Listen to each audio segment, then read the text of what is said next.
captured in Syria and put them on trial. If the countries don't do it, Mr. Trump says he'll be forced to release them.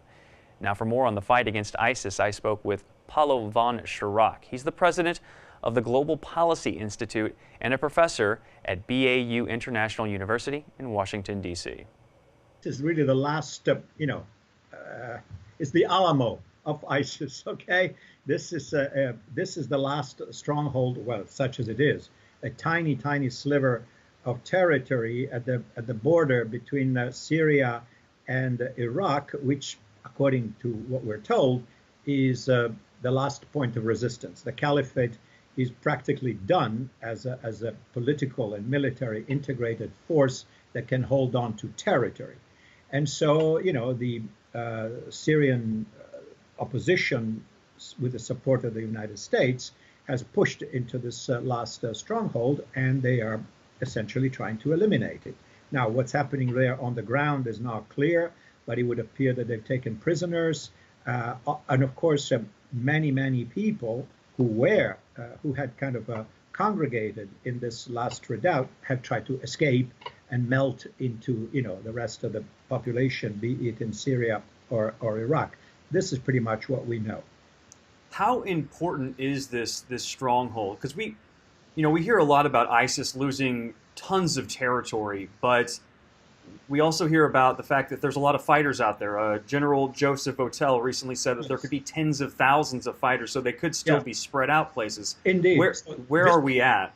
Well, look, it's not clear, right? So much so that we have completely conflicting statements. If you wish, the president has said repeatedly, we won. The caliphate is dead, mission accomplished, we declare victory.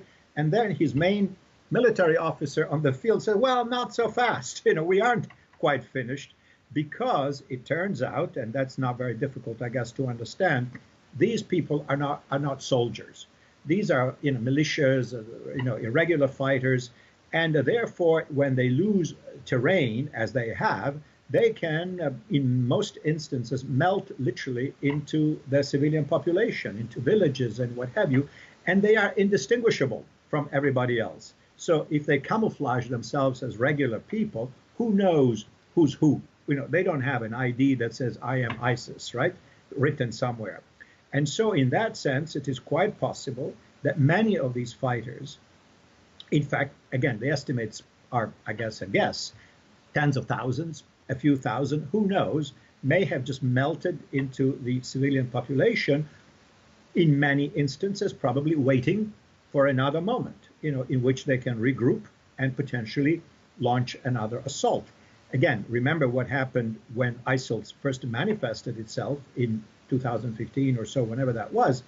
Nobody saw that coming. And out of nothing, they conquered a third of Syria and a third of Iraq, including Iraq's second largest city, Mosul. And nobody saw that coming. Where was our intelligence and what have you? So can this happen again? Maybe. Now, this last particular, place, it's symbolic. I don't think that makes a huge difference who wins or who loses. And I would say that it is very unlikely that the ISIS fighters and their sympathizers will be able to hold on to it much longer. President Trump has made no secret about his desire to get U.S. troops out of Syria. Jim Mattis resigned as defense secretary over his disagreement with Mr. Trump's decision to withdraw all U.S. troops. What's President Trump's relationship like with other generals? Again, not clear. The very fact that the top general in the field has, who, by the way, is about to resign, not resign, I think, how can I say, retire. So has the freedom of saying whatever he thinks. The fact that he, in public statements, he contradicted 100% essentially what the president says should give you pause. On the one hand, there's the commander-in-chief saying, well, I've ordered withdrawal because we won, and the commander in the field that says, well, we haven't quite won yet, Mr. President. I mean, that's pretty usually in the past, people got fired for these kinds of contradictions. So what is the relationship? Not entirely clear, but certainly I would say that the American military and even the upper echelons of the Pentagon probably have a much more sort of go slow approach to this whole business of disengagement from Syria or anywhere else, for that matter, including Afghanistan, which is a different story. And again, the big concerns here is if the U.S. does withdraw all of its troops from Syria, that could provide an opening for, say, Russia or Iran, and it could also, leave the U.S. allied Kurds kind of just hanging to dry, basically. Let's take a quick break. When we come back, a look at the business world. We're back in 2 minutes.